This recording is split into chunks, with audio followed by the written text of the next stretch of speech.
Shalom, family. I'm Brother Yatab, and to my left, Shahad Amath. So tonight's lesson is going to be Vaccination Emancipation, a dose of truth. Let's get into it. Let's see if we get the slide up. Switch to the PowerPoint. Let's see if we get Vaccination Emancipation. So now, excuse me, let's go ahead and mirror these displays. Oops, it's my fault.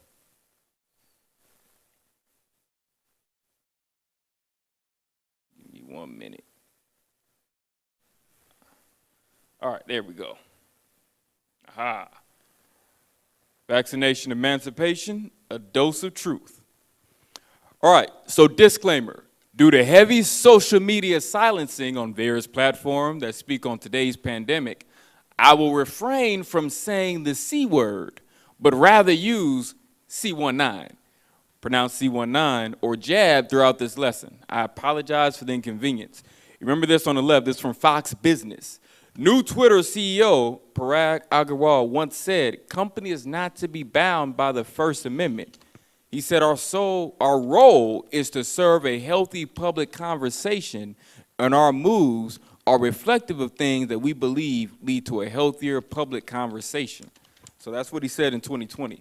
And just letting that be known that their job isn't to protect your First Amendment right. So that's why, even as Bishop Josiah once said, that's why this is a community. You know, what kind of community are you filtering? What are the rules of that community? So now, this is from Vox, and it says, should the First Amendment apply to Facebook? It's complicated. The executive director of the Knight First Amendment Institute, Jamil Jaffer, unpacks the answer on the latest Recode Decode. And so in short, reading this, Facebook is not a part of the government. That means, unlike an American government body that has to abide by the First Amendment to the U.S. Constitution, it can kick off users who violate its rules. Just as easy as that. However, says First Amendment scholar Jamil Jaffer, we should have a discussion about the power and whether Facebook should be able to decide who gets to speak. The First Amendment is concerned principally with government power, but we resisted the centralization of control over the public square and the government because we didn't like the idea of centralization of that kind of power. Jaffer said on the latest episode of Recode Decode with Carl Swisher, maybe we should resist the idea of centralizing power in the social media companies for the same reason. So now I'll say this, we get Deuteronomy chapter 28, verse 44. Remember, we don't own the network, we just use the channel. We don't own from YouTube to Twitter, Facebook, we don't own any of those platforms. We just have various channels that we're able to use across these different networks, no different with TV. So read that, Deuteronomy 28 and 44. He shall lend to thee, and thou shalt not lend to him. He shall be the head, and thou shalt be the tail. Right. Let's get more into the C19. So back on with the lesson. Vaccination, emancipation, a dose of truth. So what is the purpose of a vaccination? If you get the definition of vaccinate, as it reads, and we'll start with verb, vaccinated, it says to inoculate with the vaccine of cowpox as to render the subject immune to smallpox. So one thing is to render the subject immune. Next says to inoculate with the modified virus of any of various other diseases as a preventative measure. So what is it supposed to prevent? So of course, a vaccine is supposed to render you as the subject immune or work as a preventative measure for whatever it is they're vaccinating you against. So does C19 do that? And if so, how effective is it? So now the next thing is, and we're going to get that it is my job to make sure you know the truth, that you may be free from the influence of any lies. So because now what is the root of emancipate? What does it mean to emancipate? To free from restraint, influence, or the like. To free a person from bondage or slavery. And that's my job right now. To make sure that you're no longer influenced with things that can be lies concerning what the government is telling you or what social media is telling you. And we look to pick apart the truth of things and actually find out. And let's get Job 8 and 32. Job chapter 8 and verse 32.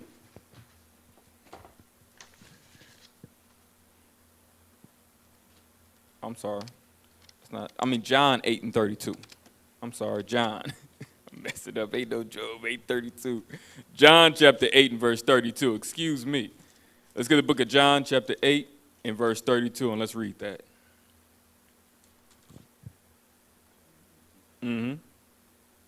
This is John chapter 8, verse 32. And ye shall know the truth. So you shall know the truth, read. And the truth shall make you free. And the truth shall make you free. So once again, this is fair use notice that I'm putting up here, that all these things I'm going to bring, there's going to be a lot of information out here that, again, I don't own the rights to, but using in terms and in compliance with teaching and criticism. So let's go ahead, play this first one. The lies that bind, that's the focus of tonight's angle. Let me turn up the volume just a little bit. Now, it's only January 10th, and the web of lies woven by American agents of disinformation is beginning to unravel for all to see. Now, from the government's response to the pandemic to our military leadership's failures and critical points in between, we see an elaborate effort to create an America fueled with fear, ignoring basic truths and accountability. Now, it should be obvious now that Democrat elites use this COVID crisis as a way to increase government dependence and government control. Now, unfortunately for the Biden White House and the regime media, the facts are catching up with them too fast to deflect. And so their old COVID lies and scaremongering, it's all falling apart fast. Now, first on the vaccine mandates. It's now a proven fact that being vaccinated and boosted neither protects you from contracting the virus nor spreading it. And more shocking is the new data that the vaccinated are more likely to contract Omicron than the unvaccinated. Now, a fantastic piece today in the Wall Street Journal correctly notes one preprint study found that after 30 days, the Moderna and Pfizer vaccines no longer had any statistically significant positive effect against Omicron infection. And after 90 days, their effect went negative, i.e. vaccinated people were more susceptible to Omicron infection. So this makes comments from teachers' unions reps attempting to justify the ongoing school closures all the more infuriating. We don't know what new variant of this virus will come upon us, but this is what we do know. If we put in place those layered mitigation strategies, testing and vaccinations, ventilation, cleaning surfaces, washing hands, making sure that we wear masks, all of those together, we know we can stem the tide of those infectious rates. Okay, washing hands, ventilation, okay, that's fine. But the other stuff, wrong. She's either lying or she's ignorant. But of course, the unions are just following the lead of certain illustrious Supreme Court justices. We all know what the best policy is. I mean, by this point, 2 years later, we know that the best way to prevent spread is for people to get vaccinated. Has the former dean of Harvard Law School really not been following any of the Omicron developments? Now remember, Kagan is supposed to be one of the smarter members of the court. And let's not forget one of the most pernicious and damaging things that Fauci and the pharma crowd did was to downplay the effectiveness and durability of natural immunity from previous COVID exposure. This is the T and B cell immunity that endures long after antibodies have waned. What do you say to people who say, well, I had COVID, therefore I am immune from COVID? The issue of if you've been infected, how long your protection lasts, we don't have enough information of that to give a great deal of confidence. When are they going to have that information? Well, of course, the angle was derided for merely standing up for basic immunology. Fauci said in a later interview that he knew of no scientific evidence that the common cold-derived T cells protect against infection with COVID. Dr. Oskoui, that's T cell immunity. Apparently, he doesn't read any of the medical literature that you and I and the medicine cabinet have been talking about on air for months now. There is significant literature that shows that there's T cell immunity, not just to COVID, but cross immunity with other common coronaviruses. And Dr. Oskoui was right again. We're finally beginning to see the truth emerge. A new Imperial College analysis shows that past infection with common cold coronaviruses, just as Oskoui said, offers T-cell protection against COVID-19. Now, COVID-19, of course, is a particularly nasty version of a coronavirus. With the massive number of asymptomatic COVID infections in the U.S., we already had an enormous amount of natural immunity rolling around. Now, forcing vaccines on people, then denying them employment or access to public spaces is simply abusive. So now, let's put on me for a minute. Let's reflect on this, real quick. So, understanding first and foremost, you had it in, let me first lay it out for you. Fox is a right-winged news station. What that means for those who don't understand that, right-wing also means Republican or conservative. The left is your more liberal, more democratic. So they don't mind more so throwing Biden under the bus because they're like, well, that wasn't us. You know, that was more so the Democrat. That's not the Republican Party. You know, that ain't more so us. But you hear what she's putting out there and what the other resources she's putting out there and getting at. Look, you're more susceptible if you're getting the boosters to get sick and start going more likely not only to get sick, but severely sick from getting those boosters. On top of that, you have natural immunity. T-cells and things to where you didn't need the vaccine, you know, but we'll get more into it because it's a lot of videos and a lot more information within these videos. Let's continue. Let's go back to the slide. We know that the 2 doses of the vaccine offer very limited protection, if any. The 3 doses with a booster, they offer. So now, listen to what he said. This is the CEO of Pfizer. Listen to him again. We know that the 2 doses of the vaccine offer very limited. The vaccine offer very limited protection, if any. They offer reasonable protection against hospitalization and deaths. Less protection against infection. Less protection against infection. So you're still likely to get infected. You can put on me for a minute. You're less likely to get any sort of protection from infection. And they're saying, well, we're just trying to more so hopefully prevent you if you get enough doses. We say 3 doses, you're more likely to get protection from hospitalization or death. But again, playing with the numbers because they don't really know. Let's go back to the slide. That's why we be like this. Refusing the vaccine, we be like this.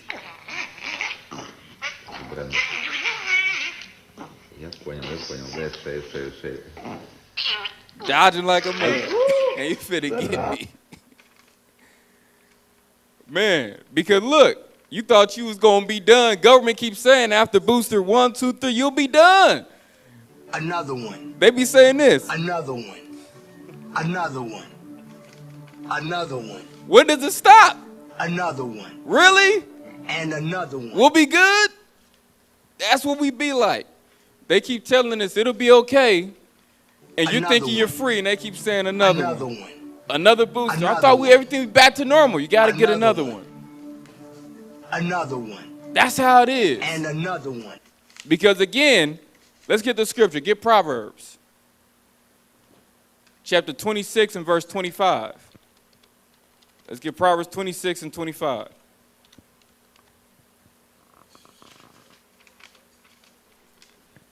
This is Proverbs chapter 26 and verse 25.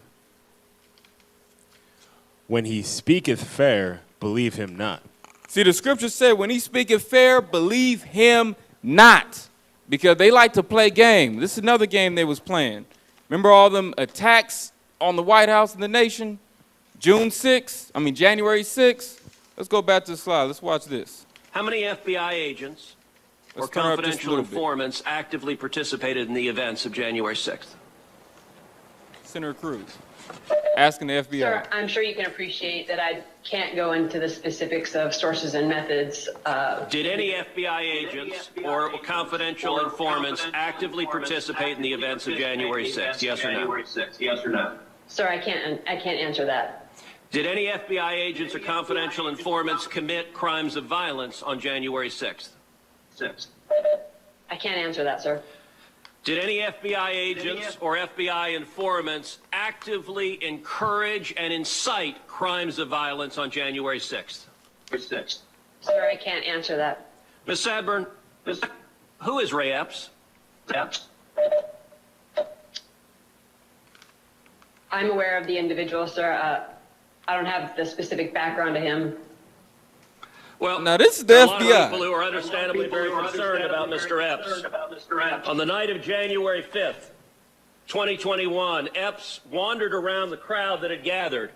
And there's video out there of him chanting, "Tomorrow, we need to get into the Capitol, into the Capitol."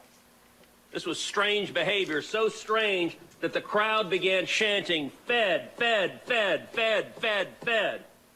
Ms. Sandburn, was Ray Epps a Fed? Sir, I cannot answer that question. The next day, on January 6th, Mr. Epps is seen whispering to a person, and 5 seconds later, 5 seconds after he's whispering to a person, that same person begins to forcibly tear down the barricades. Did Mr. Epps urge them to tear down the barricades?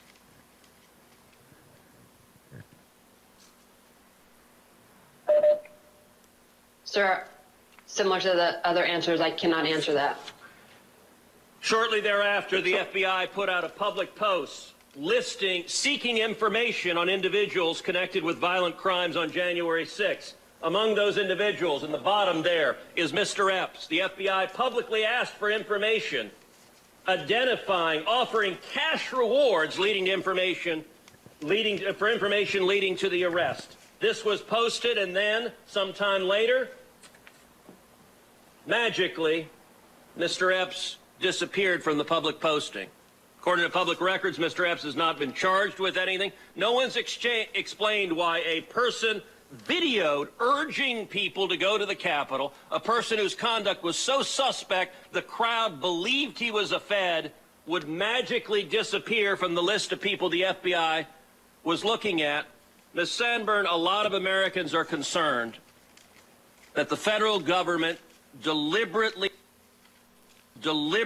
encouraged illegal and violent conduct on January 6th. My question to you, and this is not an ordinary law enforcement question, this is a question of public accountability. Did federal agents or those in service of federal agent actively encourage violent and criminal conduct on January 6th?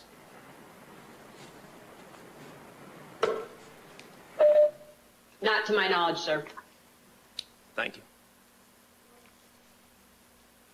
So let's put it back on me for a minute.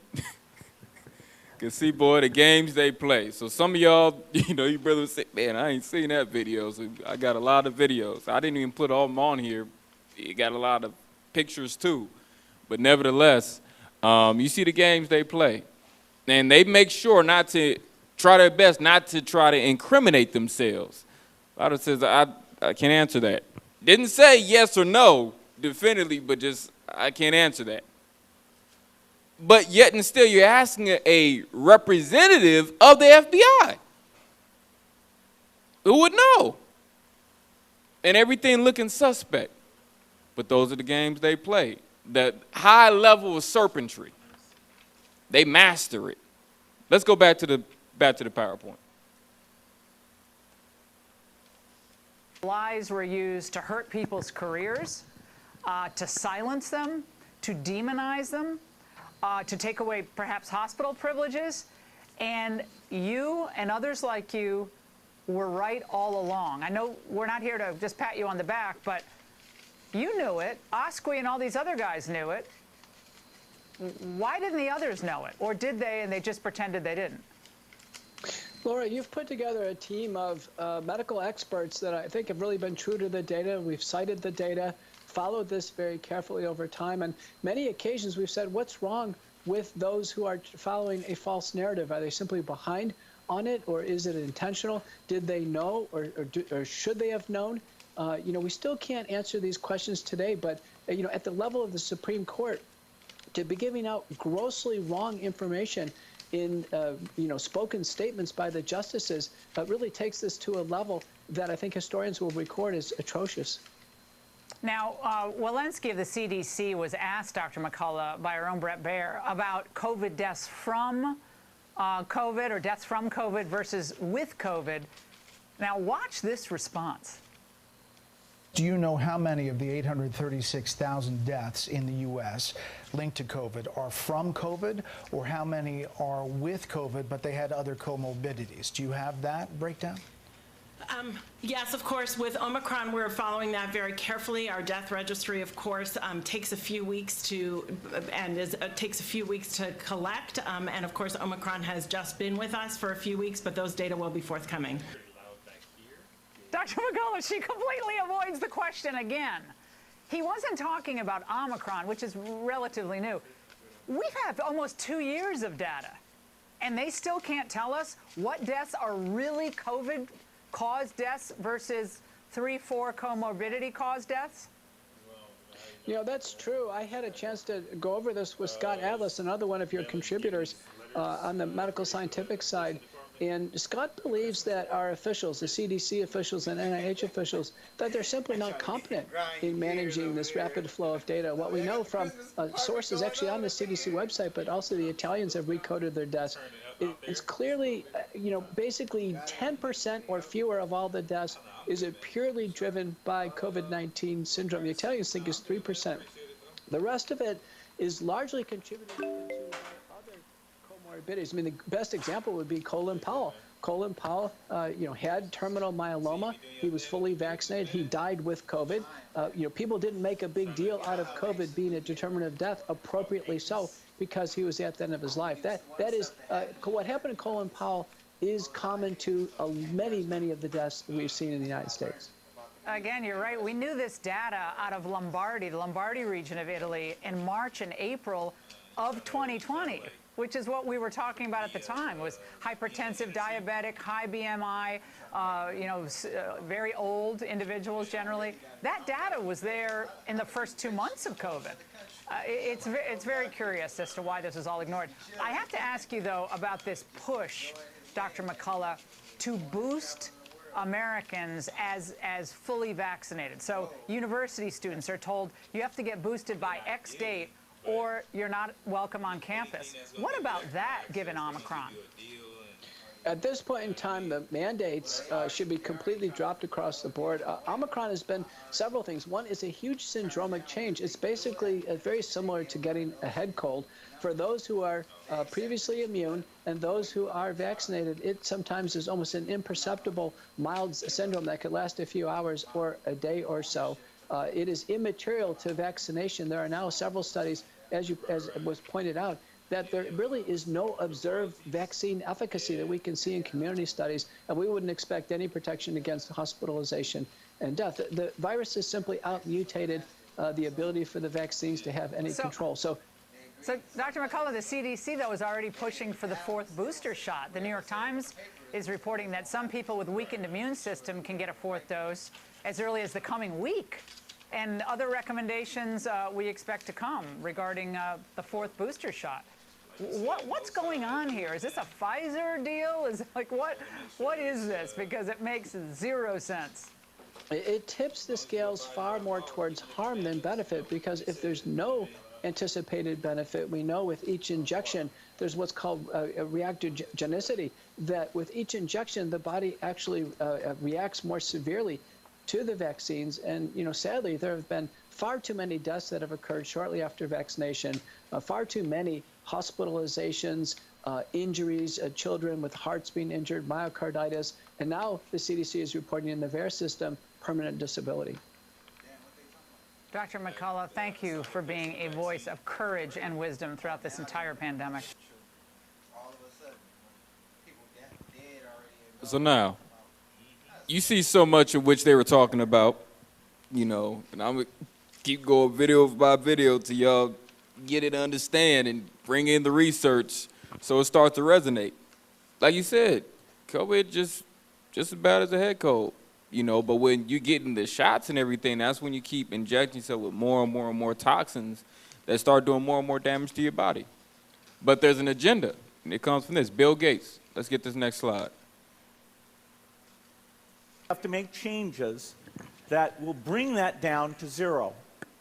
It's been constantly going up. It's only various economic changes that have even flattened it at all. So we have to go from rapidly Bill Gates goal rising zero speech to falling and falling all the way to zero. This equation has 4 factors, a little bit of multiplication. So you've got a thing on the left, CO2, that you want to get to zero. And that's going to be based on the number of people, the services each person's using on average, the energy on average for each service, and the CO2 being put out per unit of energy. So let's look at each one of these and see how we can get this down to zero. Probably one of these numbers is going to have to get pretty near to zero. That's back from high school algebra, but let's take a look. First, we've got population. The world today has 6.8 billion people. That's headed up to about 9 billion. Now, if we do a really great job on new vaccines, health care, reproductive health services, we could lower that by perhaps 10 or 15%. But there we see an increase of about 1.3. The second factor is the services we use.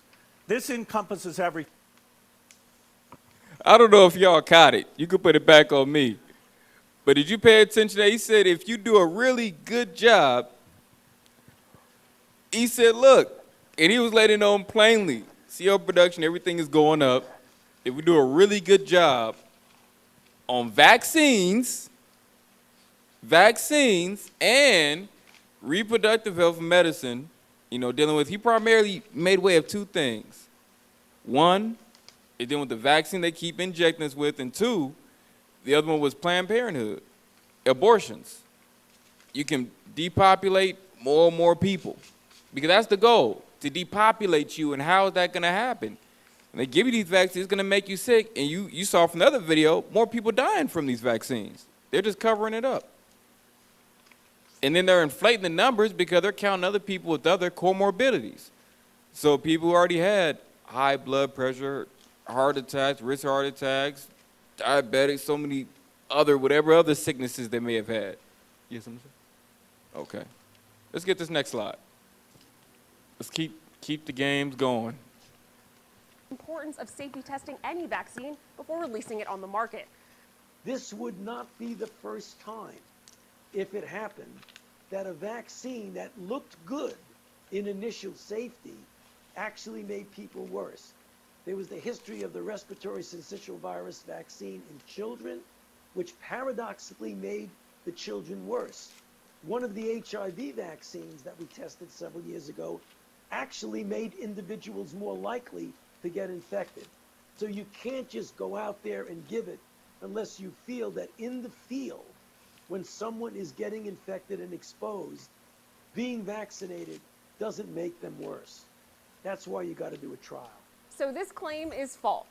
So you have the respiratory syncytial virus vaccine in children, which paradoxically made the children. So now, you put it back on me for a minute. So you already hear what he's saying, that this wouldn't be the first time that a vaccine that seemed good made people worse. That's already a red flag. And then on top of that, mention other vaccines and trials that they've done that's literally made people worse, which also goes that they experiment on you. They tried. Practice. But yet and still, a lot of people don't get it. They don't wake up. So, but Fauci knew, he understood this, because we're going to start getting into some documents. Let's go back to the slide for this next video. There will be a surprise outbreak. How did Dr. Fauci in 2017 know that there would be a surprise outbreak? How would he know that? Given, as you heard from the introduction, that I have been around for a while and have had the opportunity and the privilege and the pleasure of serving in 5 administrations, I thought I would bring that perspective to the topic today, is the issue of pandemic preparedness. And if there's one message that I want to leave with you today, based on my experience, and you'll see that in a moment, is that there is no question that there will be a challenge to the coming administration in the arena of infectious diseases, both chronic infectious diseases in the sense of already ongoing disease, and we have certainly a large burden of that, but also there will be a surprise outbreak. And I hope by the end of my relatively short presentation, you will understand why history, the history of the last 32 years that I've been the director of NIAID, will tell the next administration that there's no doubt in anyone's mind that they will be faced with the challenges that their predecessors were faced with. So for those who think that infectious diseases is gone, there's so many people who've made foolhardy statements not knowing at the time that they made them. I usually show a quote from an old Surgeon General or an old pundit in infectious disease. So I thought I'd pull this one out from Sir McFarlane Burnett, who was actually a Nobel Prize winning immunologist, who made the statement, as many did, to write about infectious diseases is almost to write of something that has passed into history. The most likely forecast about the future of infectious diseases is that it will be very dull, which is really kind of interesting coming from a semi-genius like McFarlane Burnett. And I think what he did, in the mistake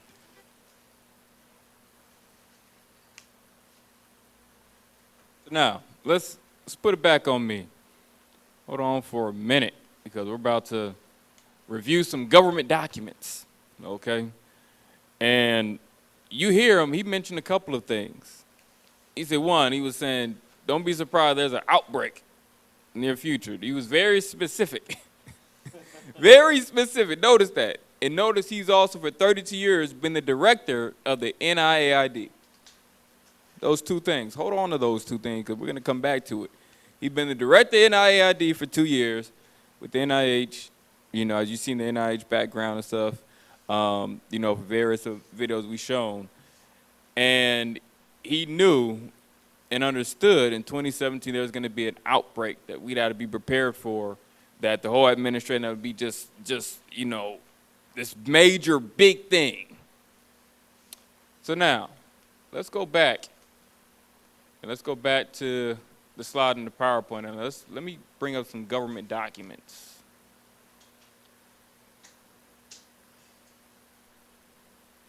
So hold on 1 minute. I'm not sure.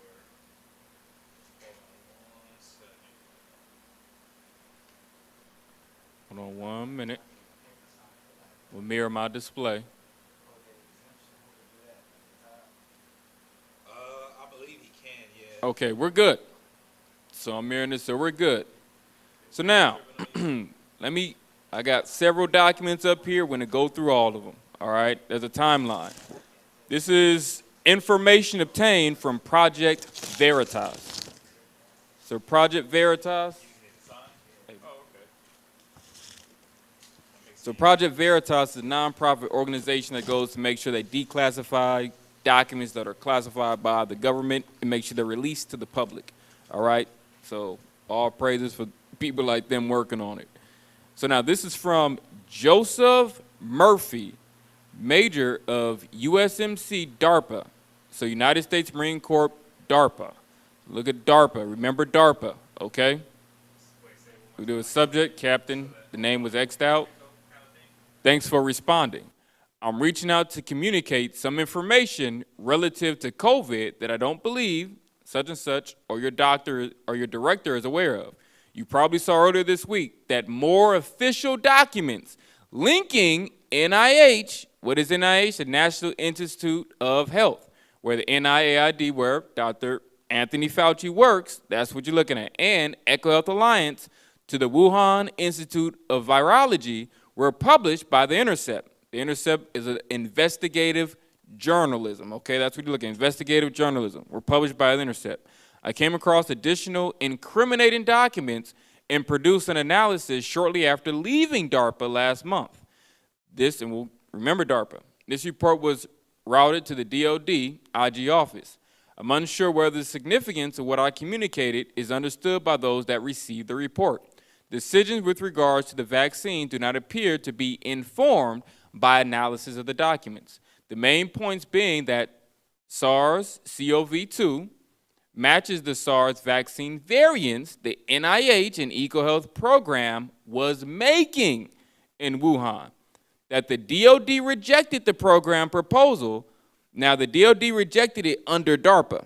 So DOD under DARPA, DOD's head, right underneath them is DARPA. So they rejected the proposal by Eco Health Alliance. However, the NIH and NIAID, where Anthony Fauci works, he's the director, they accepted it. That's the key thing.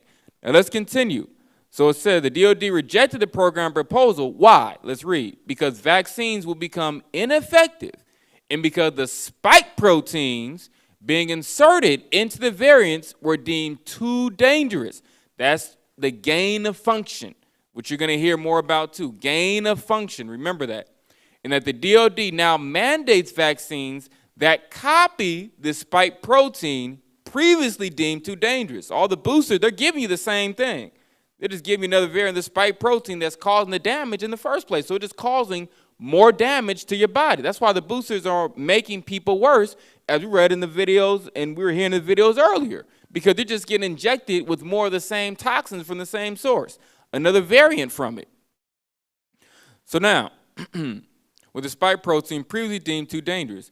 To me and to those who inform my analysis, this situation meets no-go or abort criteria with regards to the vaccines until the toxicity of the spike protein can be investigated. There's also information within the documents about which drugs effectively treat the program's SARS-CoV. Thus, while I'm reaching out, I'm trying to help aid leadership grapple with the vaccines and the mandate with as much information as possible.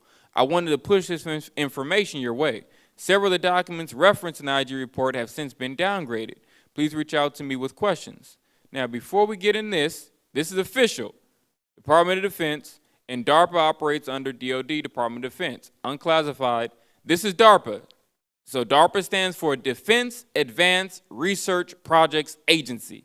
Again, DARPA stands for Defense Advanced Research Projects Agency, which is directly under DoD. Okay? And notice it's from Commander of the Marine Corps Fellow, DARPA, Inspector General, 13th August 2021 with this report. And the subject was SARS-CoV-2 Origins Investigation with U.S. Government Program, Undisclosed Document Analysis. Now, what it says in 1, SARS-CoV-2, SARS-CoV-2 or SARS-CoV Wuhan, is an American-created recombinant bat vaccine, or its precursor virus. It was created by an EcoHealth Alliance program at the Wuhan Institute of Virology, or WIV, as suggested by the reporting surrounding the lab leak hypothesis. The details of this program have been concealed since the pandemic began.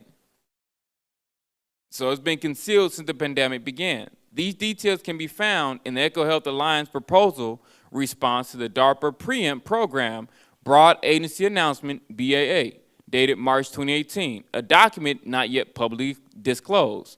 But I have that document because now it is. This is it, DARPA, Broad Agency Announcement, Preventing Emerging Pathogenic Threats, Preempt, Biological Technologies Office, January 19th, 2018. And it lists all the different things, funding and award and eligibility and so many things addressing it. So now, what EcoHealth Alliance did was Project Defuse. Notice this, Proposal Value 1. It says DARPA, Preempt, because it goes back to what they were talking about. We're looking at here. So Proposal Value 1. Lead organization, EcoHealth Alliance. Other nonprofit. Other team members, Duke, NUS Medical School, University of North Carolina, Wuhan Institute of Virology, USGS National Wildlife Health Center, Palo Alto Research Center. Project Defuse, defusing the threat of bat-borne coronaviruses. And it lists different things. Here we see 24th March 2018. Dear Committee for DARPA, Preventing Emerging Pathogenic Threats, Preempt. It says, please accept the following proposal to the Preventing Emerging Pathogenic Threats, Preempt program. The PI for this project is, the point of contact is Dr. Peter Daszak, President of EcoHealth Alliance. It gives the address. Title, Project Defuse, defusing the threat of bat-borne coronavirus. Amount of the requested proposal was $14 million. That's what you're looking at. So within that proposal, executive summary, it gives some of the basics concerning their tactical areas and what they wanted to do.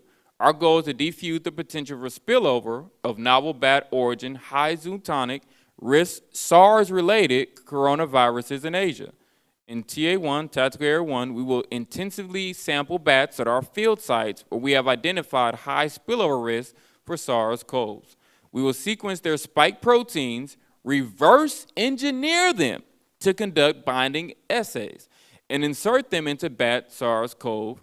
WIV1 gives their backbones. These use bat SARS-CoV backbones, not SARS-CoV, and are exempt from dual use and gain-of-function concerns. So they say, but when you read the research, there's a lot of gain-of-function concerns. To infect humanized mice and assess capacity to cause SARS-like disease. That's gain-of-function right there. You're infecting them and trying to assess their capacity to cause SARS-like disease. And it says to assess which spike proteins allow spillover into people, okay? That's when you're getting so much of the spike protein. So there's all this information concerning shedding in bat caves, so many different places. It gives the different researchers and professors in all these different locations, you know, and they're asking for how much they need the funds for this project across a 3.5 project year. They have their goals and impacts that they have within here. I'm not going to read everything because it's a long report. If you see this little notch right here, and if you see the pages, 5 of 45, this is a long report in terms that was given, a lot of planning in terms of this. You know, so I'm not even going to, at first I thought I was going to read all the highlights, but this is another class in and of itself. You know, so like I said, we will commercially synthesize the SARS-CoV glycoprotein gene designed for insertion into the number they give here, molecular clone backbones. You know, so these are things that they were genetically messing with and modifying. So, and even in the report, it lists other things too. Who's getting paid, what areas. See if I can scroll down to some other information that's contained in this report. Or actually, I could get the short version from this other information. But nevertheless, DOD and DARPA said no and rejected the project. NIH and NIAID and Echo Health Alliance bypassed them and did it anyway. So the DFUSE, once again, this is it. This is rejection of the DFUSE project proposal. So result, the DFUSE proposed project by EHA was rejected by DARPA. Reasons for rejection: the Biological Technology Office of DARPA, which we're going here back to preempt. This is what we're dealing with. Biological Technologies Office. So January 19, 2018. So Alliance diffused proposal in the evaluation reports and decided it was selectable. In doing so, 2 out of 3 reviewers considered the aim of preempting zoonotic spillover through reduction of viral shedding in the bat caves as of interest to DARPA. These reviewers assessed the EHA and collaborators team and concluded that all these things. They have access to Yunnan caves where bats are infected with the SARS virus. So, and these other things here. However, the Biological Technologies Office did not recommend it be funded at that time because significant weaknesses were identified. And of course, what you'll see is DURC is dual use research of concern, which refers to life sciences research that can be reasonably anticipated to provide knowledge, information, products, or technology that could be directly misapplied to pose a significant threat with broad potential consequences to public health and safety, agricultural crops, and other plants, animals, the environment, material, or national security. GOFROC is gain of function research. Gain of function research, you're going to hear that more, refers to studies with the potential to generate pathogens and with pandemic potential exhibiting high transmissibility and high virulence. So the proposal is considered to potentially involve, going back to the significant weaknesses they identified and why DARPA rejected it. The proposal is considered to potentially involve gain of function and dual use research concerns, which we just mentioned above. Research because they propose to synthesize, meaning they're making this, spike glycoproteins which bind to human cell receptors and insert them into SARS-CoV backbones to assess whether they can cause SARS-like diseases, which we read before in their original proposal, but they said that's not going to be an issue. But that's what you're doing. 2, however, the proposal does not mention or assess potential risks of gain of function research. Moving down some of my highlights. 4, the proposal hardly addresses or discusses ethical, legal, and social issues. And so now, going on, so the proposal fails to discuss problem with the proposed vaccine delivery systems caused by the known issues of variability in vaccine dosage. 8, the proposal failed to clearly assess how it would deploy and validate the TA2 preemption methods in the wild. So 2, control bat cave sites in Yunnan, China. The proposal does not address concerns about these vaccines not being able to protect against a wide variety of coronaviruses in bat caves, which are constantly evolving due to insufficient epitope coverage. It is clear that the proposed defuse project led by Peter Daszak could have put local communities at risk by failing to consider the following issues, like gain-of-function dual-use research of concerns. So now, let's go back to this slide here. So this one I'm not going to go over. You still get the information, but this is like a summary overall. But here it's not. Let me see how I zoom in a little bit. This is like a summary, executive summary, Defuse, Echo Health Alliance, Dr. Peter Daszak. So they had the money for phase 1, phase 2. They generally dealt with their own impact of how they looked at things and, you know, high impact of bat origin viruses and other, you know, C19 viruses like Hendra, Nipah, Ebola, Marburg viruses. So, but not going to get into all of these. So let me see. I'm going to get to that last one. Let's go back. Going back to this one. So now, the contents of the proposed program are extremely detailed because you can get these, you know, I'll give you sources. You can download these and read them all yourself, all your different proposals. They're extremely detailed. Peter Daszak lays out step by step what the organization intends to do by phase and by location. The primary scientists involved, their roles, and their institutions are indicated. The funding plan for the WIV work is its own document. The reasons why non-pharmaceutical interventions like mass and medical countermeasures like the mRNA vaccines do not work well can be extrapolated from the details. Meaning as you read the information, you'll understand why those things don't work because those things weren't the cause or part of the prevention, you know, from anything. So now, when synthesized with the Echo Health Alliance proposal, U.S. collections confirm Echo Health Alliance was performing the work proposed. In short, EHA continued the work anyway. The purpose of the Echo Health program, of course, under Peter Daszak, President of Echo Health Alliance, you know, this pretty much gives the purpose.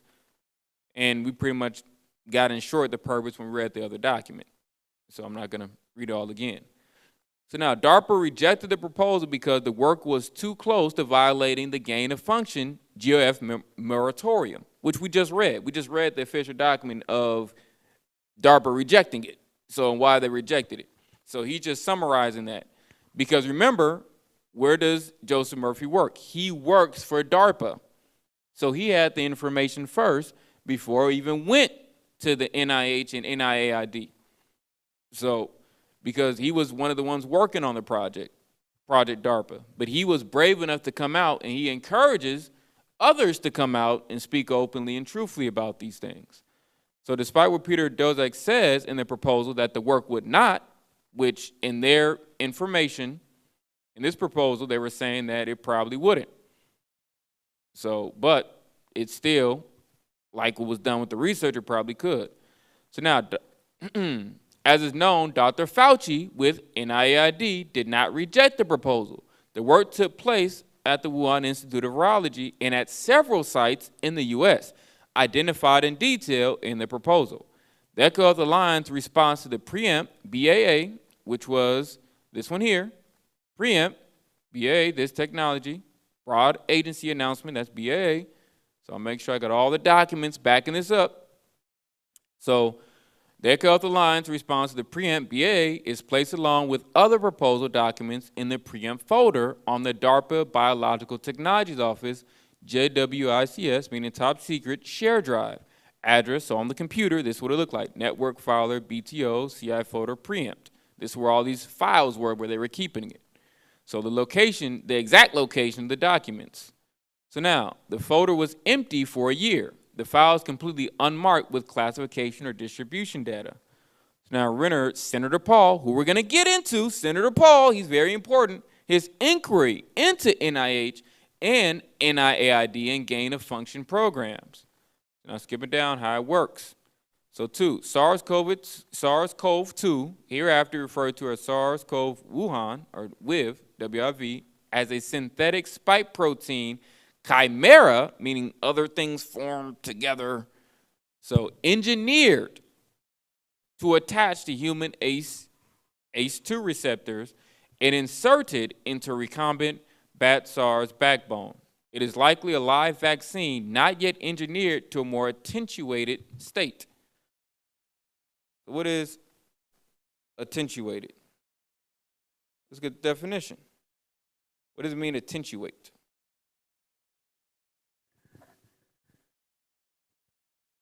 Look at attenuate means to weaken or reduce in force. That's what we're looking at. So it says not yet engineered to a more weakened state. So that's what it's saying with the vaccine. It is likely a live vaccine not yet engineered to a more weakened state that the program sought to create with its final version, meaning it is as potent as ever. It is as deadly as ever. The reason the disease is so confusing is because it is less a virus than it is engineered spike proteins high-hitching a ride on a SARS-CoV quasi-species swarm. The utility of certain countermeasures can be extrapolated from the documents. The team selected for SARS that were most monoclonal antibody and vaccine resistant. It is not, so monoclonal, antibody and vaccine resistant. What's monoclonal? So we get these words for you. Monoclonal, pertaining to cells or cell products derived from a single clone. That's what you're looking at. Pertaining to cells or cell products derived from a single clone. Usually when people think like antibodies. So that were most monoclonal antibody and vaccine resistant. It is not, so pretty much, in short, what it is that they're being injected with, or many got injected with, were things that were hard for your natural body immune system to fight against, and hard for other vaccines to fight against as well. It is not practical to inoculate bats directly with shots, nor can bats get respiratory infections from droplets. So the team developed an aerosol to deliver the inoculation directly into the caves. To ensure it worked well, they developed the aerosol against mass civiots. The proposal notes that interferon, remdesivir, and chloroquine phosphate inhibit SARS-CoV viral replication.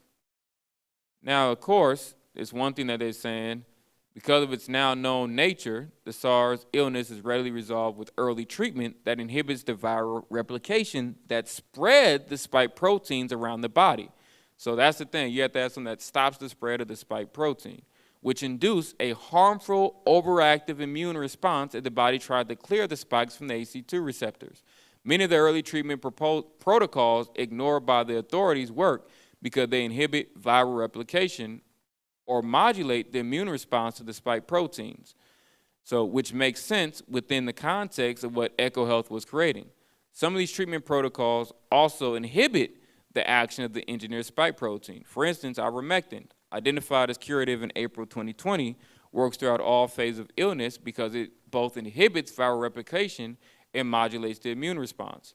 Of note, chloroquine phosphate, hydrochloroquine, identified April 2020 as curative, is identified in the proposal as a SARS-CoV inhibitor, as its interferon, identified May 2020 as curative. The gene-encoded or mRNA vaccines work poorly because they are synthetic replications of the already synthetic SARS-CoV-2 or SARS-CoV-WIV spike proteins and possesses no other epitopes. The mRNA instructs the cells to produce synthetic copies of the already SARS-CoV-Wuhan synthetic spike protein directly into the bloodstream, wherein they spread and produce the same ACE2 immune storm that the recombinant vaccine does. So that's why all these boosters you get just make you worse. You're just getting more doses of the same thing that's already making you sick. Like if I already got the flu, let's put more flu in them. Many doctors in the country have identified that the symptoms of vaccine reactions mirror the symptoms of the disease, which corroborates with the similar synthetic nature and function of the respective spike proteins. The vaccine recipient has no defense against the bloodstream entry. So that's the thing. You have no defense. Those who get the vaccine recipient has no defense against the bloodstream entry, but their nose protects them from the recombinant spike protein quasi-species during natural infection. Better term is aerosol inoculation. So just as we were reading earlier, natural immunity. You already had it. You're already immune. You didn't need the vaccine. Furthermore, the EcoHealth proposal states that a vaccine approach lacks sufficient epitope coverage to protect against quasi-species of coronavirus, or the different species type, because remember, it's just one type. Skipping down, fundamentally, the proposal provides signals that the risk of antibody-dependent enhancement, or ADE, from vaccination should be evaluated with high priority, on top of the reality that single epitope vaccines will have little effect against SARS-CoV-WIV as indicated in the proposal. The potential for SARS to de-attenuate requires immediate attention. Let's de-attenuate. Let's get attenuate.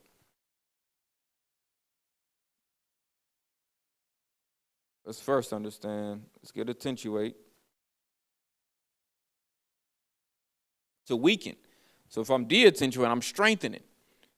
So the potential for SARS to strengthen requires immediate attention. So they're saying like the ability for it to get worse, it should be something you should be looking into immediately. So now, live vaccines have been found to pretty much grow worse in the past. Even Fauci admitted that. And that's part of the gain of function research. If this is the case with the SARS, then the mass vaccination campaign actually performs an accelerated gain of function for it. So it's only making it worse. You're giving people these things, you're only making it evolve and become worse, become more toxic. The intent was to perform this task against humanized mice and then batified mice. Instead, it was done with the world's population. You were the experiment. Because all them experiments they were supposed to do, they went from the bats, and they were supposed to go from bats to mice. They went from bats to humans. You were the experiment. That's why they were pushing Operation Warp Speed. We got to hurry up and get it out there. The spike protein effect on ACE2 receptors exacerbates the harmfulness in accordance with age and comorbidity. That's why those who, a lot of times those are older and who already have other underlying health symptoms are just dying because their body can't take the high levels of toxicity they're being injected with. Let's get 3. Drastic and other scientists will clean up my description of SARS, nature, and progression within the DFUSE program. This information is sufficient for an investigative report and more than enough to correct the existing pandemic strategy. All the mandates, everything else we did, now those things should be able to be corrected with this information because it's not working. Previously, the nation did not know itself nor the adversary in the pandemic conflict. Now it knows both. The problem can be framed appropriately and specifically against a confirmed hypothesis. Limiting disease transmission can be dropped as the implied strategic end, as it is not the actual problem, nor is it actually feasible. Because remember, it's the vaccine that's the problem. That's the issue. So now getting some of these last things. So a technology challenge is difficult as inoculating bats in China will be tried at DARPA first. The massive Manhattan Project level of information suppression executed by the government and the Trusted News Initiative, because at first the news sources weren't being honest, indicates that it will be covered up if something bad happened. So that's what they're trying to do. Any mistake, they're just going to cover it up. That didn't happen. It was something else. It's not the vaccine making you sick. It's the air. It's your diet. It's something you did. Maybe you didn't drink enough water that day. So everything they try to do. Yep, your poor health. So now skipping down. Now, the lab leak hypothesis and squabbling between Senator Paul and Dr. Fauci indicated that the cover-up was more localized. So meaning that not all government knew about it. So further, an actual cover-up would be more disciplined with this paperwork. So I presume that unclassified files would be concealed on a higher network and found them where I expected them to be. I understood that they were in there and their content pushed the files off-site and compiled this report. So now it's, DARPA, Defense Advanced Research Project Agency, preempt, preventing emergency pathogenic threats, drastic, decentralized, radical, autonomous search team investigating C19. This collection of scientists and sleuths broke open the lab leak hypothesis into the mainstream and has picked apart Chinese and World Health Organization reports on SARS origins in Wuhan. diffusing threat of bat-borne coronavirus against Preempt, Echo Health Alliance.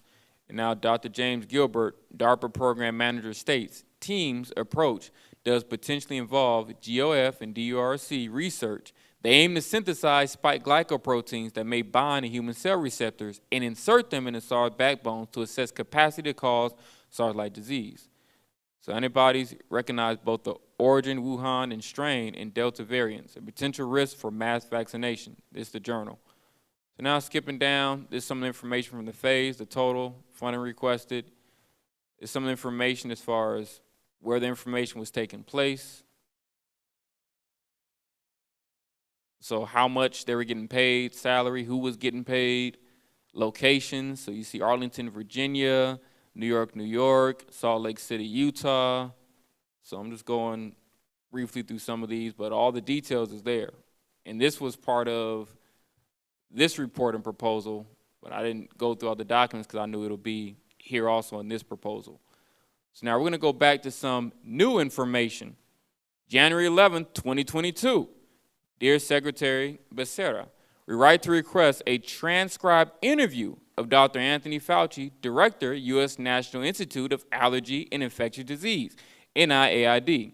Excerpts of emails we are making public today, see enclosed Appendix 1, reveal that Dr. Fauci was warned of two things. One, the potential that C19 leaked from the Wuhan Institute for Virology, and two, the possibility that the virus was intentionally genetically manipulated.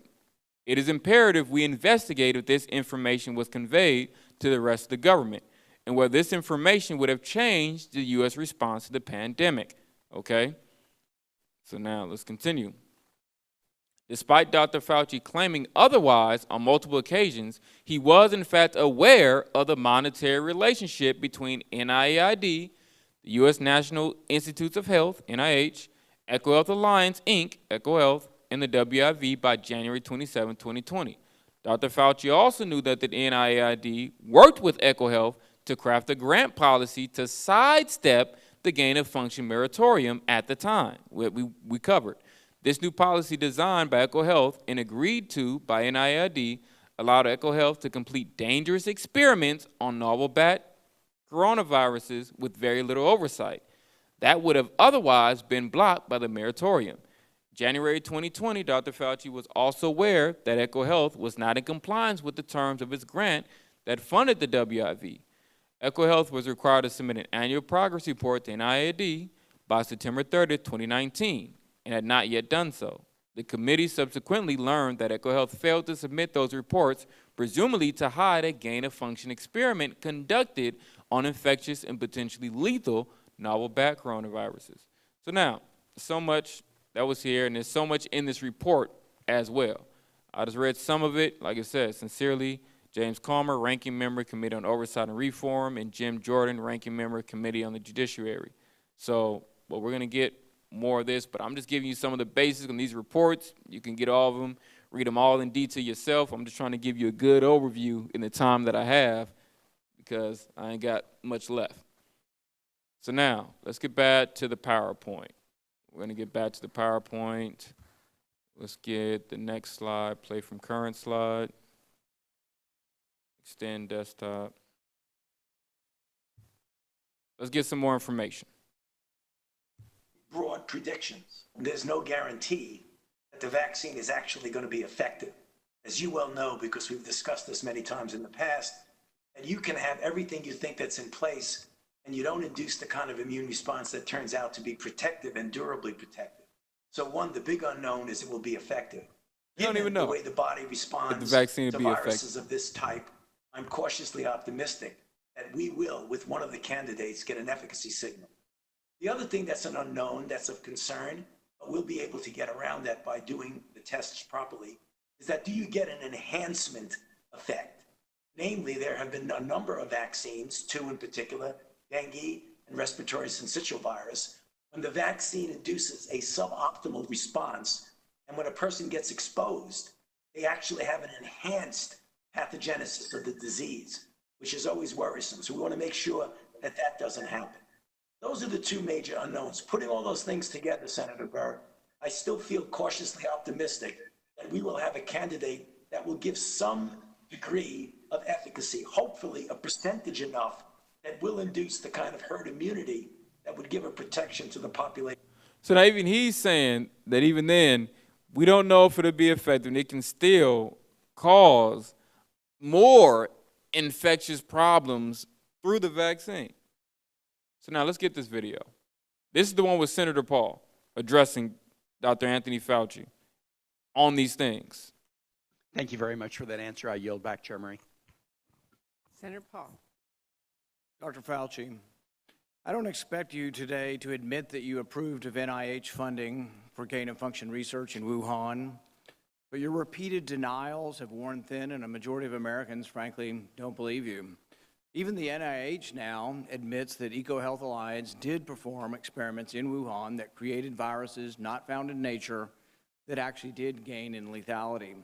The facts are clear. The NIH did fund gain-of-function research in Wuhan, despite your protestations. You can deny it all you want, but even the Chinese authors of the paper, in their paper, admit that viruses not found in nature were created, and yes, they gained in infectivity. Your persistent denials, though, are not simply a stain on your reputation, but are a clear and present danger to the country and to the world. As Professor Kevin Esfelt of MIT has written, gain-of-function research looks like a gamble that civilization can't afford to risk. And yet here we are again, with you steadfast in your denials. Why does it matter? Because gain-of-function research with laboratory-created viruses not found in nature could cause a pandemic even worse the next time. We're suffering today from one that has a mortality of approximately 1%. They're experimenting with viruses that have mortalities of between 15 and 50%. Yes, our civilization could be at risk from one of these viruses. Experiments that combine unknown viruses with known pandemic-causing viruses are incredibly risky. Experiments that combine unknown viruses with coronaviruses that have as much as 50% mortality could endanger civilization as we know it. And here you sit, unwilling to accept any responsibility for the current pandemic and unwilling to take any steps to prevent gain-of-function research from possibly unleashing an even more deadly virus. You mislead the public by saying that the published viruses could not be COVID. Well, exactly no one is alleging that. No one is alleging that the published viruses by the Chinese are COVID. What we are saying is that this was risky type of research, gain-of-function research. It was risky to share this with the Chinese, and that COVID may have been created from a not yet revealed virus. We don't anticipate the Chinese are going to reveal the virus if it came from their lab. You know that, but you continue to mislead. You continue to support NIH money going to Wuhan. You continue to say you trust the Chinese scientist. You appear to have learned nothing from this pandemic. Will you today finally take some responsibility for funding gain-of-function research in Wuhan? Senator, with all due respect, I disagree with so many of the things that you've said. First of all, gain of function is a very nebulous term. We have spent, not us, but outside bodies, a considerable amount of effort to give a more precise definition to the type of research that is of concern that might lead to a dangerous situation. You are aware of that. That is called P3CO. We're aware that you deleted gain-of-function from the NIH website. Well, I can get back to that in a moment if we have time. But let's get back to the operating framework and guide rails of which we operate under. And you have ignored them. The guidelines are very, very clear that you have to be dealing with a pathogen that clearly is shown and very likely to be highly transmissible in an uncontrollable way in humans and to have a high degree of morbidity and mortality, and that you do experiments to enhance that. Hence the word EPPP, enhanced pathogens of potential.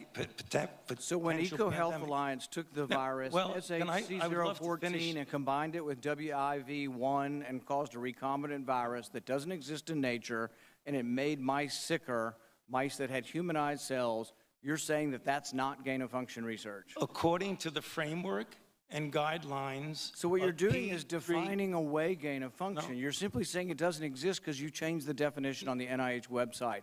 This is terrible, and you're completely trying to escape the idea that we should do something about trying to prevent a pandemic from leaking from a lab. The preponderance of evidence now points towards this coming from the lab, and what you've done is change the definition on your website to try to cover your ass, basically. That's what you've done. You've changed the website to try to have a new definition that doesn't include the risky research that's going on. Until you admit that it's risky, we're not going to get anywhere. You have to admit that this research was risky. The NIH has now rebuked them. Your own agency has rebuked them. But the thing is you're still unwilling to admit that they gained in function when they say they became sicker. They gained in lethality. It's a new virus. That's not gain of function? According to the definition that is currently operable, you know, Senator, let's make it clear for the people who are listening. The current definition was done over a 2 to 3 year period by outside bodies, including the NSABB, 2 conferences by the National Academy of Science, Engineering, and Medicine on December 2014, March 2016.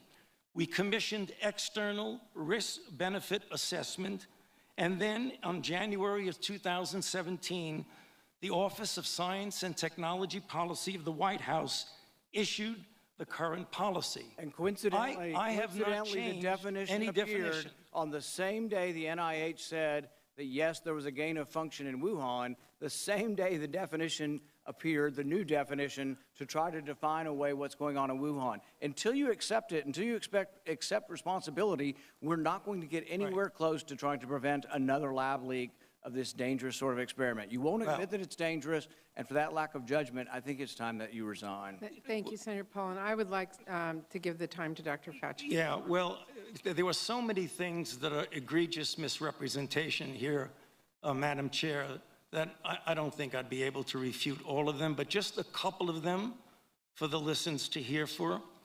You have said that I am unwilling to take any responsibility for the current pandemic. I have no responsibility for the current pandemic. The current pandemic, okay? Number 2, you said the overwhelming amount of evidence indicates that's a lab leak. I believe most card-carrying viral phylogenists and molecular virologists would disagree with you that it is much more likely, even though we leave open all possibilities, it's much more likely that this was a natural occurrence.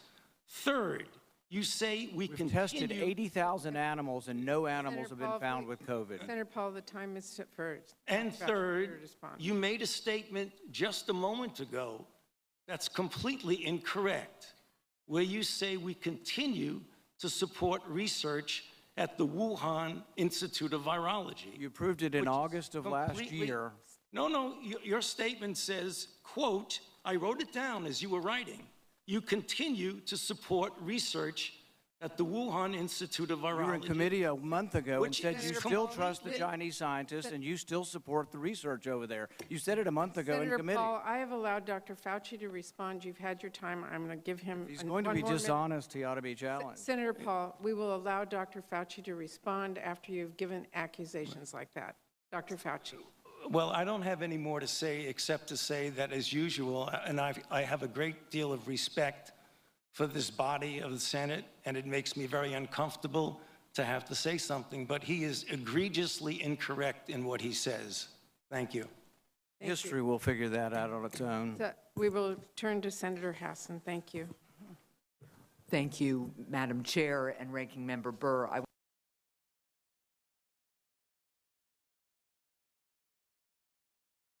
So now, and here are the sources. I'll leave the sources up here where I got things from highwire.com, cspan.com, CNBC, freeworldnews.com, projectveritas.com. You know, this is where I got the sources from, so just leave this up for a minute so people can have it. But now you can put it back on me. So back in the class. So now you've gotten a lot of information we have in terms of presenting. And this is really the case in terms of, I mean, that's it. they can say it much better than I could have continued to spill off to you anyway. Still a lot of other information, other videos, and a lot of pictures and news articles and things of that nature, but this really summarized it up for the time. So most I permit, I hope this really does help you, understand more concerning that. Do not get the vaccine, as we keep saying and pushing. Our leaders here, Bishop Josiah, one others, keep saying don't get, the vaccine that is not in your best interest, okay? The roots of it is synthesized, it's man-made, it's engineered to attack, and destroy you. So there's even more information, with that. But nevertheless, you got anything to say, brother? I'm good. So I hope you guys, enjoyed the video. Like, share, subscribe.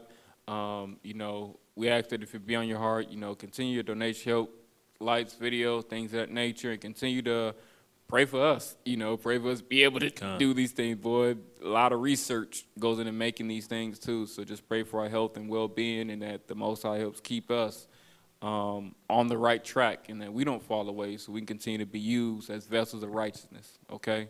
So we thank you, and, with that, we say shalom. Shalom.